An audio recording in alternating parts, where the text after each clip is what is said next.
Welcome to पीसीडीआई podcast जिसका नाम है 9 सीक्रेट्स ऑफ पेरेंटिंग। मैं शिंजनी आपकी होस्ट आज आपसे अपनी ही जिंदगी के कुछ लम्हे शेयर करना चाहती हूँ कि आप कुछ अपनी कहें और कुछ मेरी सुने।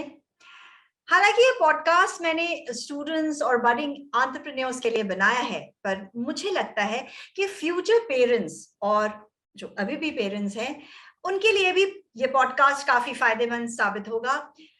तो चलते हैं एक सच्ची कहानी पीसीटीआई की जुबानी यानी मेरी कहानी की तरफ।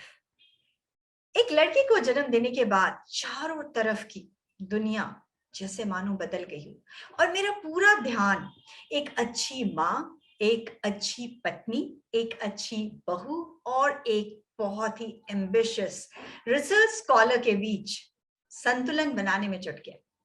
तो इस पॉडकास्ट में आपसे शेयर करूंगी 9 tip.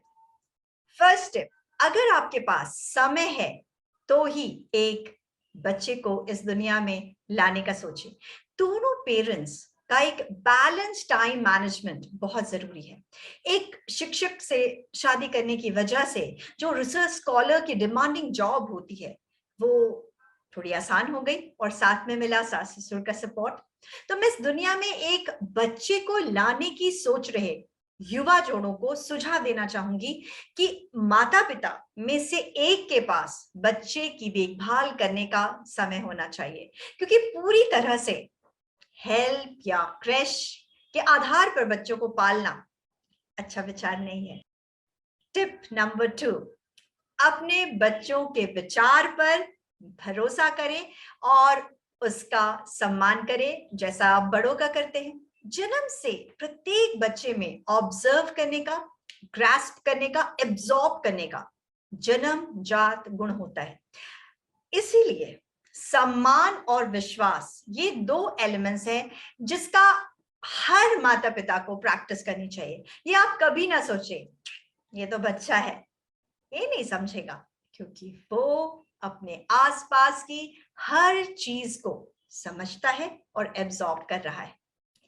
Tip number 3, care, share और टॉलरेट करने की शक्ति के साथ उन्हें सशक्त करिए, उन्हें एम्पावर करिए with the power of sharing, caring and tolerating. मुझे पता है आप कह रहे होंगे मेरा बच्चा टॉलरेट क्यों करे, मेरा बच्चा तो इतना बोल्ड होना चाहिए कि वो स्मार्ट जवाब दे, सहन क्यों करे। तो मेरे दोस्त, मैं पूछना चाहती हूँ कि क्या आपने वो प्रसिद्ध कहावत नहीं सुनी है, it's better to lose an argument and win a friend rather than win an argument and lose a friend. मैं ये नहीं कहती हूँ कि अपनी बात नहीं रखनी चाहिए, पर उसका एक ढंग होता है, क्योंकि मुझे सच में विश्वास है कि यदि आप सही हैं तो बहस क्यों करें, और अगर आप गलत हैं तो बहस करने का तो कोई मतलब ही नहीं है। बच्चे को रिश्ते निभाने की कीमत पता होनी चाहिए, नहीं तो बच्चा पैसा बनाने की मशीन बन के रह जाएगा। स्मार्ट एंड बोल्ड होना अच्छी बात है, लेकिन स्थिति और जिस व्यक्ति से हम बात कर रहे हैं उसके आधार पर इसे समझदारी से हैंडल करना चाहिए। और अगर ये सब आप कर रही हैं या कर रहे हैं तो यकीन मानिए आपका बच्चा ऑब्जर्व कर रहा है और सीख रहा है। टिप नंबर 4, अपने बच्चे के लिए एक एग्जाम्पल बने। यदि आप अपने घर में अपने माता पिता का सम्मान नहीं करते हैं तो आप बच्चे को आपका सम्मान करना कभी नहीं सिखा सकते हैं। इसलिए बच्चे के सामने आप कैसे सोचते हैं, कैसे बातें करते हैं, कैसे व्यवहार करते हैं, बहुत सतर्क रहने की जरूरत है।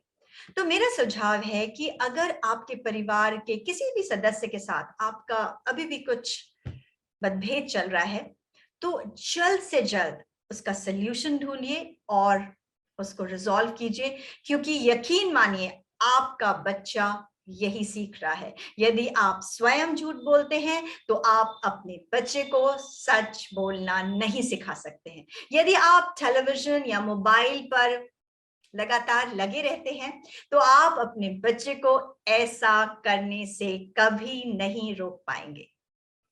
टिप नंबर 5, अपने बच्चे को अपना दोस्त मानिए, ये बहुत जरूरी है क्योंकि बहुत बार आपको वो सही सलाह देगा।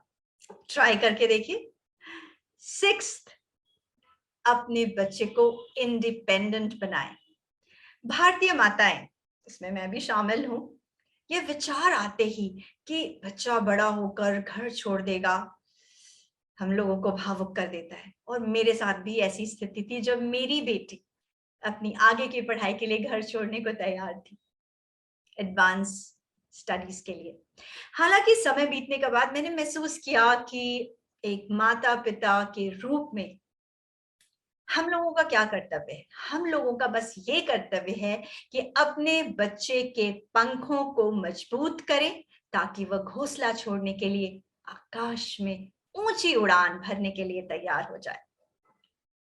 टिप नंबर 7, बच्चों को सहयोगी बनाना सिखाएं। चाहे आप लोअर इनकम ब्रैकेट में आते हैं या हायर इनकम ब्रैकेट में आते हैं, बच्चे को सहयोगी बनाएं। माना उन्हें सभी घरेलू कामों को करने के लिए उत्साहित करें, यदि आप वो स्वयं करते हैं या आप किसी से करवाते हैं, दोनों ही केसेस में आप उन्हें उत्साहित कीजिए कि वो घर का काम करें। इससे फायदा क्या होगा? इससे ये फायदा होगा कि वो आने वाली जो भी परिस्थितियां हैं जीवन में, परिस्थितियां तो आएंगी ही, उसके प्रति वो ज्यादा कॉन्फिडेंट फील करेंगे और सभी परिस्थितियों का और स्थितियों का सामना बहुत ही सहज रूप से कर पाएंगे। टिप नंबर 8, आप उन्हें समझाएं कि जो भी डिसीजन वो लें, वो जरूर खुद से पूछें कि वो ये काम क्यों कर रहे हैं। ऐसा अगर वो करेंगे तो उससे उन्हें अपने इंटेंशंस का पता चलेगा और वो गलत निर्णय नहीं लेंगे। हो सकता है कि कभी कभी वो डिसीजंस ले लें और उसका परिणाम उस तरह ना निकले जैसा वो एक्सपेक्ट कर रहे हैं, पर उसके डिसीजंस के बाद भी जब परिणाम ऐसा नहीं निकलता है तो भी उन्हें भरोसा होगा और वो और अधिक हिम्मत और अधिक हार्डवर्क और धैर्य के साथ अपने लिए गए डिसीजंस पर काम करना शुरू कर देंगे। और वो ऐसा इसलिए करेंगे क्योंकि उनको भरोसा होगा कि उनकी इंटेंशंस अच्छी है। टिप नंबर 9, जो कि एक लास्ट टिप है, कि अपने बच्चे में हमेशा खेल भावना का विकास करें। अपने बच्चे को अनुशासित बनाने और खेल भावना को विकसित करने का सबसे अच्छा तरीका है कि उन्हें जीवन में खेल सिखाएं। खेल इंडोर भी हो सकता है, आउटडोर भी हो सकता है, क्योंकि हर समय जीता नहीं जा सकता है। अगर कोई सफलता आती है तो वे उसे मुस्कान के साथ लेना सीख जाएंगे और सफलता को अपने ऊपर हावी नहीं होने देंगे। आखिर में मैं बस ये बताना चाहती हूँ कि आप अपने बच्चे को कैसे भी बड़ा करें, वो आपका निर्णय है, पर एक बात जरूर सुनिश्चित कर लें कि आप इस प्रक्रिया की, इस जर्नी का पूरा आनंद लें। तो फिर एक और कहानी पीसीटीआई की जुबानी सुनाने के लिए फिर मिलूंगी आपसे। सुनते रहिए पीसीटीआई पॉडकास्ट और गुनगुनाते रहिए। नन्ही कली सोने चली, हवा धीरे आना, नींद भरे पंख लिए झूला झूला जाना। नन्ही कली सोने चली।